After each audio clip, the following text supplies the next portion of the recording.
everyone, and welcome to this Christmas edition. Well, we can call it a Christmas edition, I think, can't we? Yeah, I think so. yeah. Christmas trees up in the background. Is everybody embracing the festive spirit? Not until I get home. Oh, hold on. There we go. Yay. Oh, So welcome to this festive edition of ARTP sessions. My name's Edward Parks, and I am joined by an iconic panel of ARTP members who don't need any introduction. But if you're listening to this webcast on your Sunday run or whilst doing the hoovering, then I'll go through some very brief introductions. So in no particular order, then we've got Brendan Cooper, Julie Lloyd, and Joanna Shakespeare. Hello, everyone. hello. Hi. Okay. All good. Keeping Pretty safe. good. Definitely. Safety is paramount during these times. So glad to hear. So I'm going to put everyone on the spot now. Did you all watch the first ARTP sessions? Absolutely. I heard it, didn't get a chance to watch it. I was listening to it. And Good. actually, I've Edward, you been were too right. busy I saving listened to it lives. while I was running. No, listening to it while I was running. Okay, so just briefly then recapping on the first ARTP session. So what we did is we explored the different roles that healthcare scientists took on when they were redeployed during the first COVID-19 wave of infections. So this was everything from being redeployed to the medical engineering department all the way through to the respiratory ward, delivering acute CPAP, acute NIV and acute care to COVID patients. And I think it was fantastic to listen to the expert panel, the fantastic panel we had, and who highlighted the vast array of clinical skills and clinical knowledge that healthcare scientists have. And not just that, but the personal resilience and the emotional intelligence to adapt in the face of adversity, during these unprecedented times, to be redeployed to other areas of unfamiliar territory in their hospital trusts to deliver excellent care to COVID patients. So not to spoil the next 30 minutes or so, but this ARTP sessions is going to focus on the ARTP COVID-19 Taskforce. So why it was set up, how it was set up, what it did, and what it will continue to do or not continue to do sort of over the next 12 months, especially more so now that there's a vaccine on the hopefully not so distant horizon. So Brendan, I'm going to come to you first, if that's okay.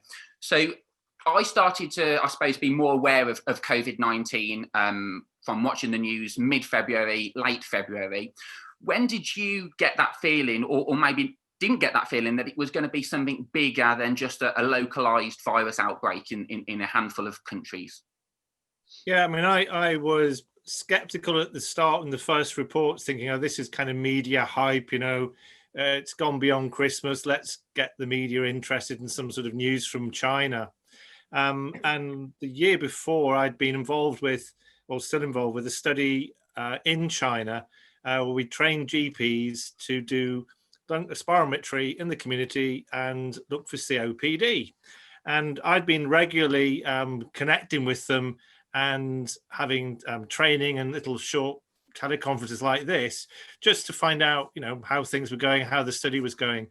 And we contacted our colleague Zihan, who was actually in Wuhan at the time in early February. And she said, I'm sorry, I can't do anything about the study. This place is like a war zone. And I kind of, what? Yeah, this is a really level-headed woman. She is a really smart medic. She's a great researcher. And she just said it's horrific. And this kind of took me back a little bit. And then kind of went with that for a while. And then the same as you, the media came in and it became more and more obvious that this thing was really starting to wind up. And then you could see it on the ARTP website. People were getting, I would say, quite scared and concerned about their own protection, the protection of their staff and the patients, and where all this was going to go. And would there be, and all this, the misinformation that was flying around at the beginning was very difficult to make a conclusion. And at that time I thought we need to on the forum try and pull things together so that it kind of gives a balance for you, because all we were getting were different opinions and not necessarily facts. And what I wanted to I felt would be important to do was, let's get a question, get a team of experts and a team together who could cover a broad range of respiratory issues in lung function and sleep, and then come back with a sort of definitive answer to kind of give people what they needed to know. And then I handed over to Julie the idea, and she can take it up from there, I think. And Julie, how long after the World Health Organization declaring it a global pandemic did you realize that this is what was absolutely needed for sort of the ARTP membership, you know, that sort of robust guidance and support in what was and what is unprecedented times for certainly, you know, respiratory function and sleep services?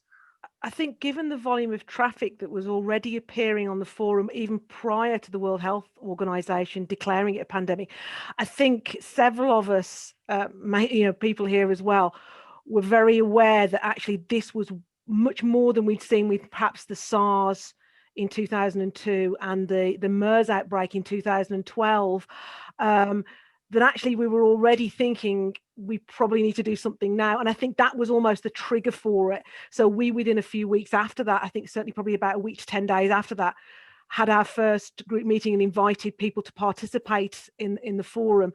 We were just looking for people who might have an opinion, and we wanted to be as broad as we can, because we, at that point, we just weren't sure how broad the issues were going to be, what sort of things we were going to cover.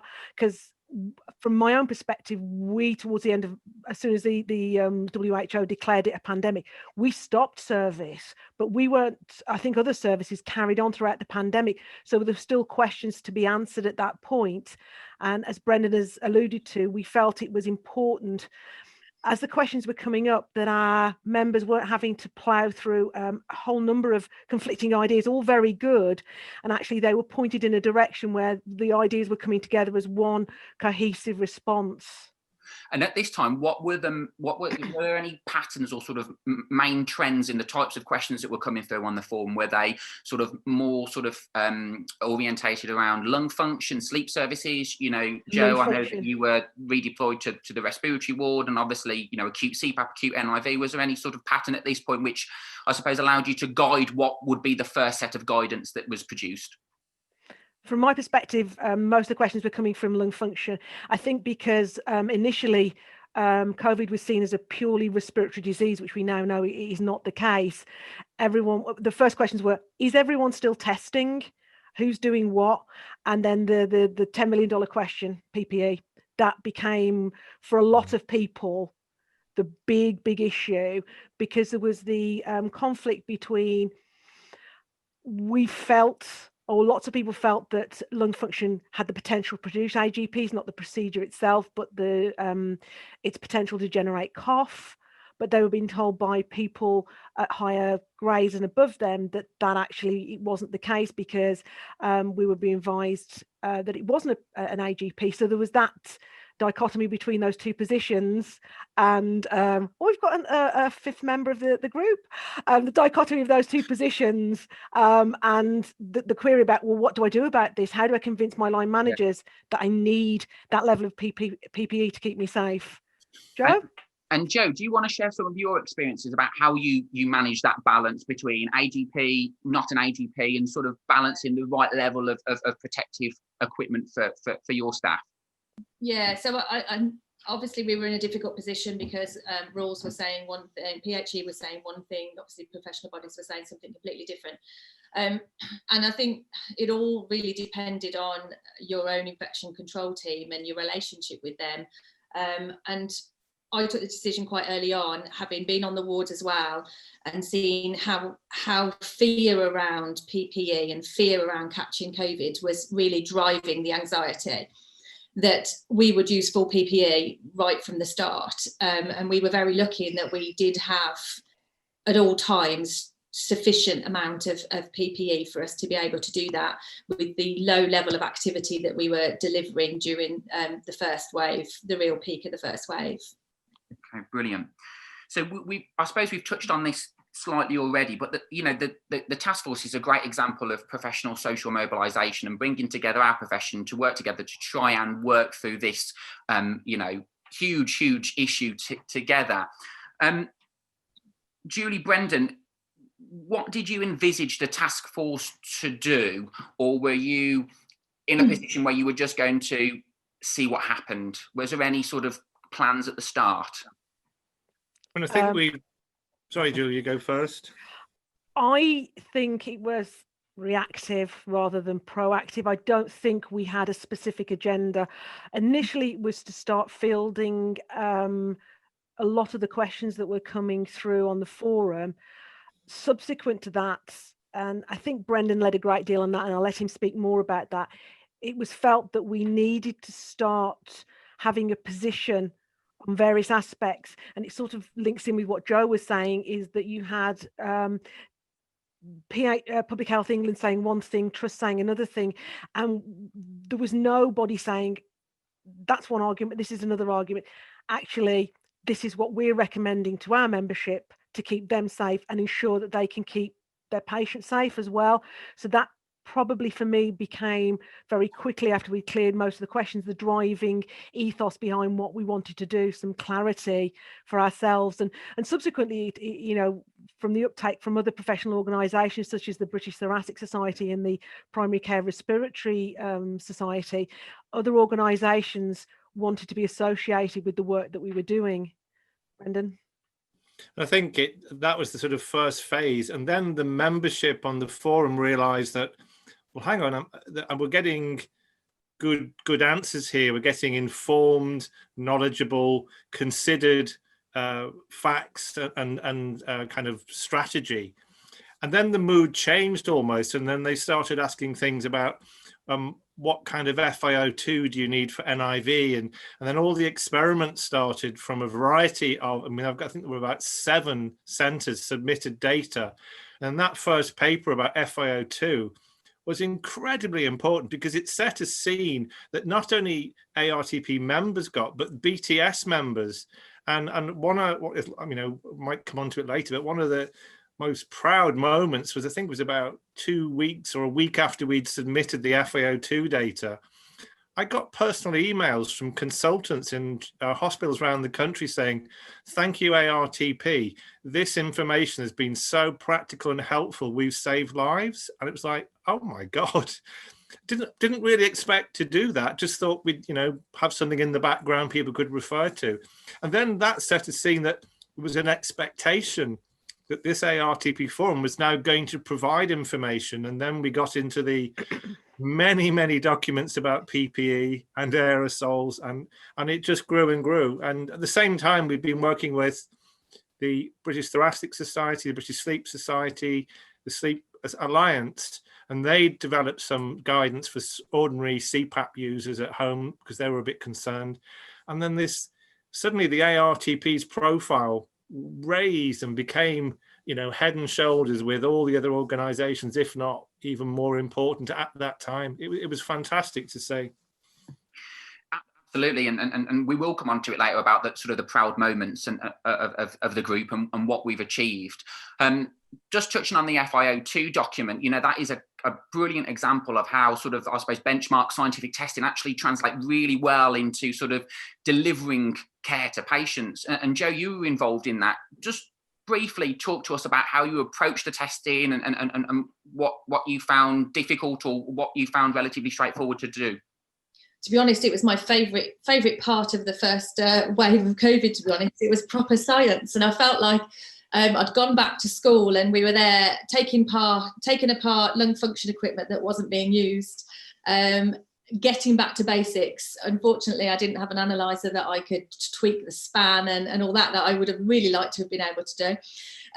But I'd got an analyzer built into the system, and it got a few of us together in the department, getting back to basics, doing proper science with CPAP machines, oxygen analyzers, and it was really enjoyable. But it also then allowed everybody else to understand why the FIO2 varies at different pressures.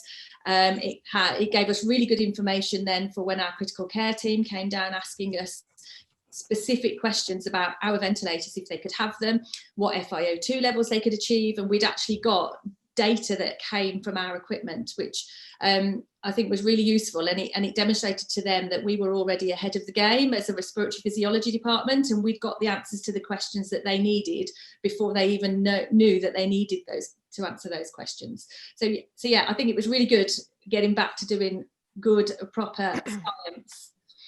And I suppose a great opportunity to promote healthcare science within a group of sort of medicine or clinical specialty that maybe weren't aware of us. So that was really good as well, and to demonstrate to them that we were the experts and we are the experts in this field as well. Brendan.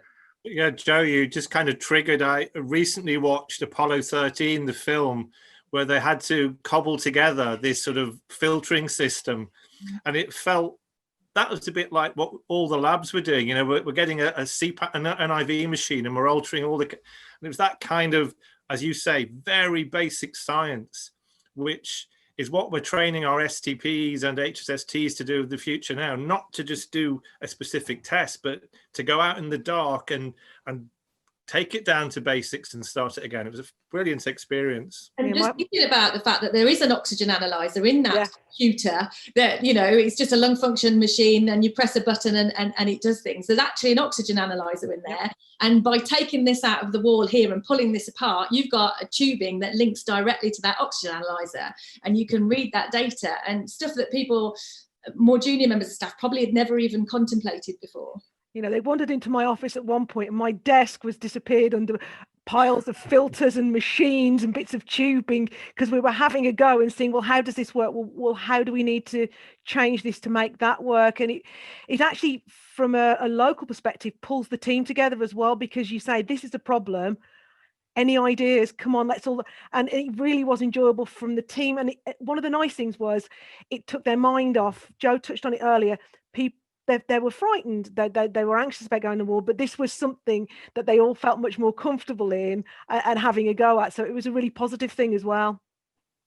And of course, metaphorically, starting a 12-hour shift and relating that to Apollo 13 and returning to Earth as well. Okay, so we're all well-established scientists on the webcast this afternoon. And we've all got a life outside of work. So we're all very good at using evidence to guide our clinical practice, but how did you use it or not use it to guide your outside of work practices? So going to the supermarket, using public transport. Joe, we'll start with you. I have to say, this was probably one of the hardest things at the very start of this whole experience, because we were talking about how did you know when things were really going to kick off? And I think it was when I was reading all of the stuff coming out of Italy. And once it got to Italy, and once it got as bad as it did in Italy, I knew it was coming our way and I knew it was going to be bad.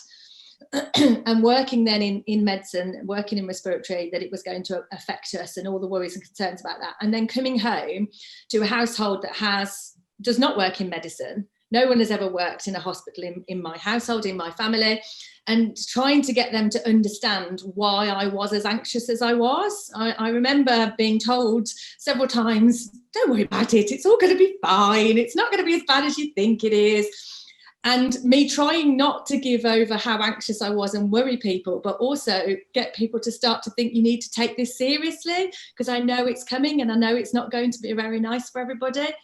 So that was the hardest thing. So then when you've got people around you feeling that way, it's then hard to get them to understand why you don't want to go to the supermarket as a family and you only want one person to go, and can you please go at the start or at the end of the day so that there's not so many people around. And so for me, that was probably the hardest thing. And it wasn't until face masks were made more compulsory that I felt more comfortable about things happening outside of the home and to be able to get on with things a bit more normally, because I just felt that the wider public, and I think it's still a problem now with people not really believing that COVID exists or is as bad as it is, if they don't see what we see, it's a lot harder for them to realise and to appreciate what really is going on.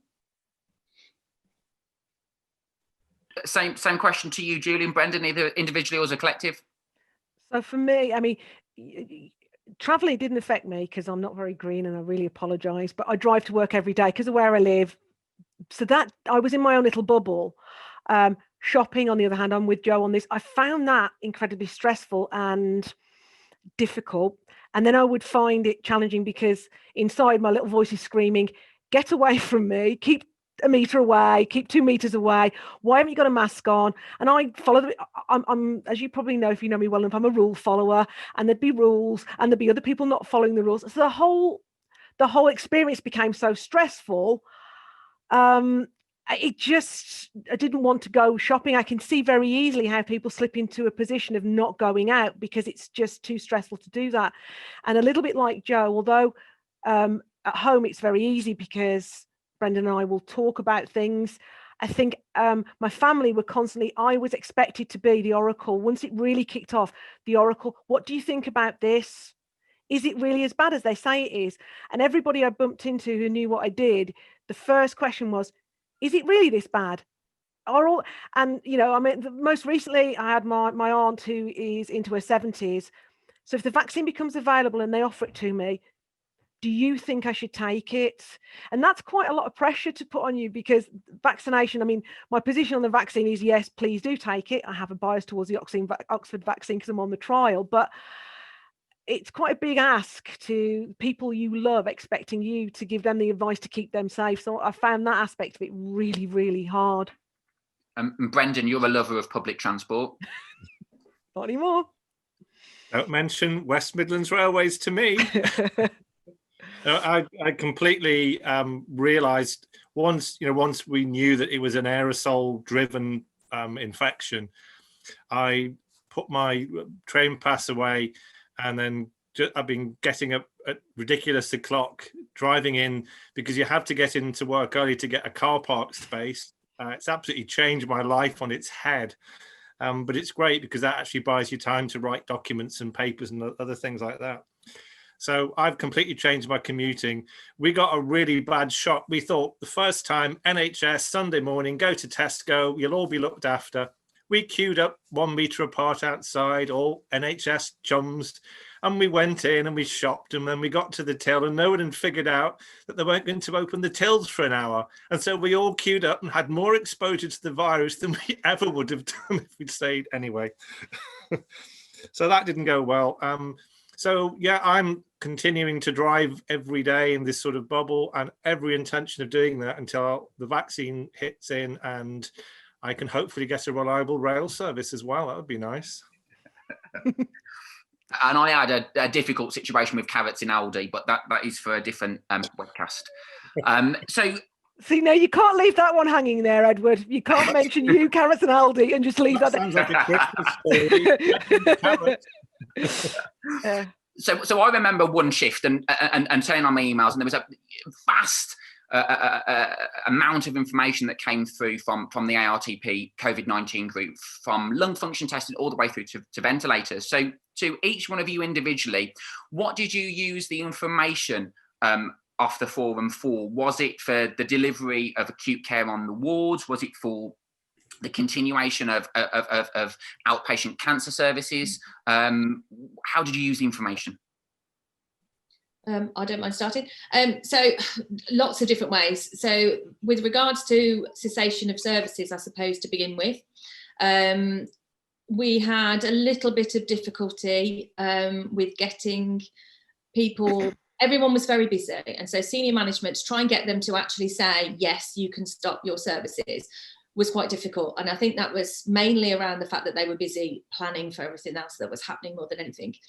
And so very much myself and Ed, we just had to make all of the decisions by ourselves. And so it really gave me the confidence that the decisions that I was making were the right decisions, because I was getting all of this support from the COVID-19 group. I was asked to look at oxygen delivery for the wards, to look at the delivery systems, which ones were appropriate, what flow rates each delivery system can work at, and I had some challenges around that and around Aquapack use by the physiotherapists. And so that was covered by the ARTP COVID-19 group as well around the same time. So again, that gave me the confidence to know that what I was saying was right, and it gave me that backup and that support. And then back to the FIO2 and the CPAP, really. I mean, I printed the table out about 4 weeks ago when we went back up on the wards to do acute CPAP, and stuck it up on the wall, because the one thing that I guarantee a critical care member of staff is going to ask you is, what FIO2 is that patient on when they're on CPAP and they've got 25 litres a minute of oxygen going through the system? And I'm like, I don't know exactly what FIO2 is, but if I show you this chart that I've got on the wall, and I know that their sats are 6%, I'm happy. So those are the three that I can remember off the top of my head, and I just think it was really nice to see that not only did our professional team members, everybody close to home, all group together as a big team and support each other through this, but I think the wider ARTP community also pulled together so well to support each other through what was a difficult time. And I think, I'm a head of service of a very large team of 30, so I've got people I can bounce things off if I'm worried or concerned about something. But I'm very mindful about the fact that there are independent people working out there who don't have those people there to support them. And I think that's where the COVID-19 group really will have made a big difference to people. Julie and Brendan, same question. We were in a different position to Jo in that our organisation very quickly told us. So the minute the World Health Organization declared it a pandemic, I think 24 hours later we got a directive from our line managers: cease all outpatient service. So we then spent the next 2 or 3 days cancelling everything. So for about a week or so, we were sort of, what are we going to do? But then there was the redeployment on the wards, and that's where I found the guidance very helpful, particularly as I'm switching circuits from patients. So our NIV service is physiotherapy led, the outpatient service is scientist led, but to go into a physio led service and then giving them advice about, actually, you don't need to put this filter here, you put this here and that there, and saying, and here's guidance, here's evidence. It just gave you the confidence, even though the environment was completely unfamiliar and you were working in areas you never in your career expected to work, but you had the confidence to go, no, I know this is right, this is the right thing to do. And people were comfortable and they listened to you. So that for me was the really important thing that I felt that I got from the work that the team were doing, was to say, no, I know this is the right thing to do, and people trusted you on it, because the ARTP brand is so big almost that they know it's if it's been through the ARTP and they're recommending, yeah, I'm comfortable and confident with this. So that's where I found, for me and my team on a personal level, it really helped and gave us that confidence on the ward.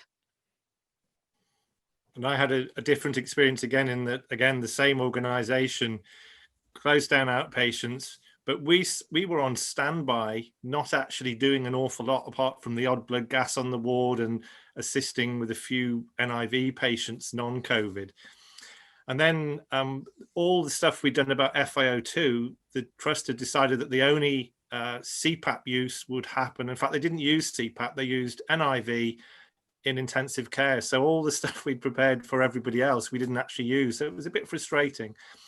And then later on, or to the middle of the peak, really, I repurposed just to be part of an NIV team. So it wasn't in a leadership role. It was just to be one of a team with the long shifts and everything. And that was a very different experience, because that was, seeing COVID up close and personal and long hours and all the rest of it. But that gave me the opportunity to write blogs and articles. And someone we need to mention here is Kerry and the EBS team, who every time we produce things, they were the ones that quickly put it together, edited it and got it onto the website, and ordered it so it was easy for people to use. And that was just so important for the membership to get access to all this stuff.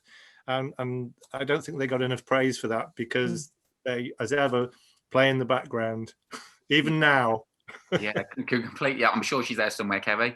Completely agree there, Brendan. Brendan, you did touch on it earlier about one of your proudest achievements, moments of the group was the FIO2 document. So I suppose we're just going to lead into that. Were there any more, and what were they from everyone? I would say the greatest one for the ARTP was we got an editorial in the Lancet Respiratory Medicine about the ARTP guidance. And that wasn't a personal thing. That was just pride that ARTP, something that I had tried to do in my, leadership roles in the ARTP, never achieved it. The Academy has always tried to get the big headlines for scientists. that, I think, that set the scene for us, the ARTP with the BTS, the PCRS, all our respiratory colleagues. I think that is one of the greatest achievements for ARTP that came out of this. It was never planned, and it is just a real kind of cherry on the cake for the whole profession. I think, yeah, I think it's the fact that it raised the profile of who we are and what we do. Yes, as an organisation, but then within the organisation as healthcare scientists, and we're not just the people who do the spirometry, which, you know, is my bugbear, that people look at us as being the people who give them the numbers for the spirometry so they can diagnose COPD. We are so much more than that. And I think it gave us such an opportunity, and I think you showed it in the previous videos that you did with the redeployment, is that the skill set that we have can be used in so many different places. And also that we're not scared to actually give it a go as well. And so many people have pushed themselves out of their comfort zones and gone and worked in areas which were very difficult for them, very stressful for them, or just completely away from what they did every day. But their training, their grounding, the way the scientist's brain works enabled them to do that. And it just demonstrates that this, I always say that this was our calling. You know, it was respiratory science. This was our calling. And I think what we did professionally, individually, and as big teams was we stood up to it, and we did a really, really good job. Julie? I think it was the fact that we responded as quickly as we did to something that we weren't expecting. And we pulled together huge amounts of teams.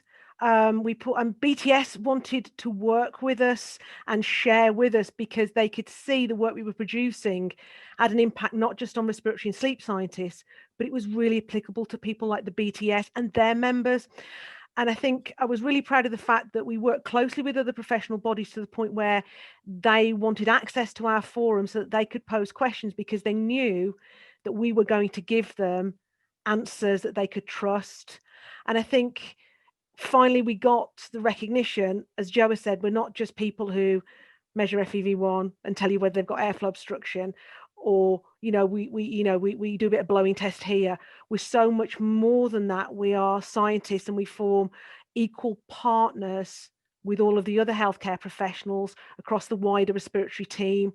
And I finally felt during this situation that it was acknowledged we weren't just the poor relative, we were finally the equal partner. And I was so proud of everybody who worked so hard to do that and rise above a situation that nobody had ever anticipated or experienced.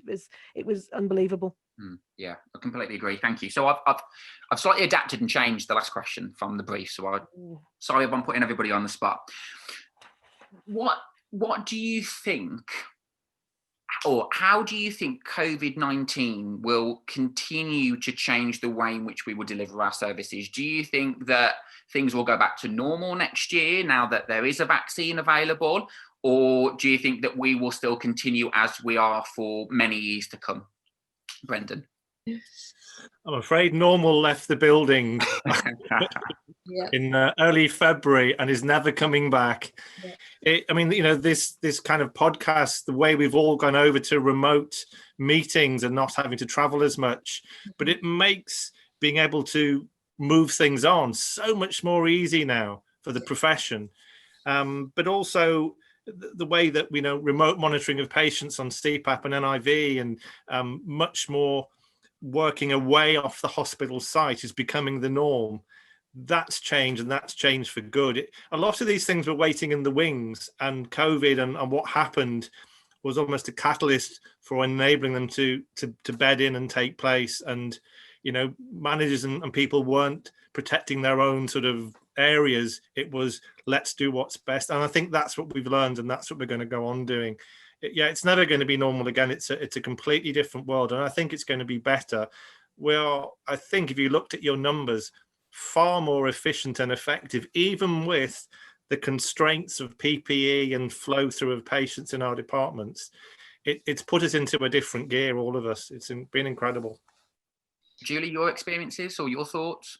I would echo what Brendan said. I think it won't go back to the normal we knew. It'll be a new normal. Remote consultations with patients are going to take it forward. I mean, our sleep service has been transformed.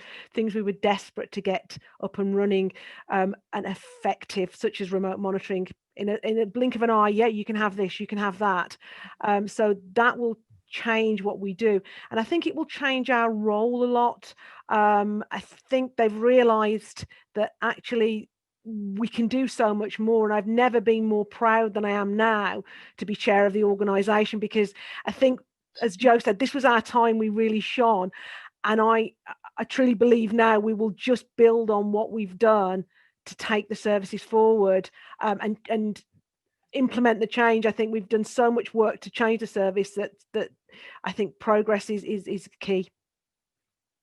Yeah, absolutely. And Joe, I'm sure there are things that you wanted to do with your services that were going through the process, and all of a sudden COVID-19 hit and they happened very quickly. Do you think of the service, of the changes to the services that have happened, do you think that they will continue, or do you think that some of them will go back to how you were delivering them sort of pre-COVID? Yeah, I think pretty much everything is going to have changed and will stay different to how it was in the past. I mean, my sleep service has never been as efficient as it is. I mean, in February, we were in a really, really bad situation. We were looking at waiting list initiatives. We were planning that if we did that, we were going to be clear of everything by Christmas. I mean, we don't have a wait for anything in sleep now. It's gone. We cleared the diagnostics, we cleared the CPAP issues. As Julie said, we're now doing remote follow-ups, which means we have more capacity. So from that perspective, has been a win-win, and sleep has really improved from that perspective.